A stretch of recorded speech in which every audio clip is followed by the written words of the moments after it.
7%. So, pwede nyo bang ipaliwanag bakit tayo sobrang taas yung increase? Tapos yung ating mga neighbors at yung ibang bahagi ng mundo, hindi naman ganun kataas ang increase. Is this the oil deregulation law? Is this the free market? Na talagang sobra yung increase ng ating price ng oil?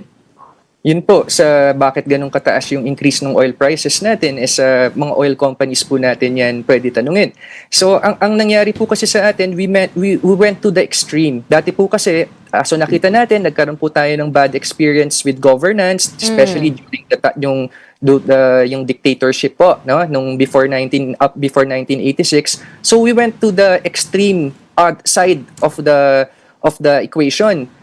Nag-deregulate po tayo and we gave all power dito po sa mga private oil companies na ito. And we have so little regulation po talaga. So little regulation. Gaya nga po oil deregulation law. Napaka-konti po ng powers ng government to intervene. At ang problema po dito, ito ang nag-i-impose po ng presyo, ito pong oil companies na to. And of course, all of them seek profit kasi that's what they are there for. They're all profit-oriented. And pangalawa po, ito pong mga oil companies, they cannot, kunyari, hindi po sila pwedeng mag-establish ng long-term strategic petroleum reserve kasi magastos po yun for them. There are limited po ang pwedeng gawin ng private oil companies to help people kasi po sila ay profit-oriented. So kapag magastos na po para sa kanila ang isang bagay, kunyari, long-term, bakit 30 days lang ang inventory nila, ang required, minimum 30 days lang. Bakit hindi 6 months? Kasi masyadong magastos yun for them. Ayaw nilang malugi.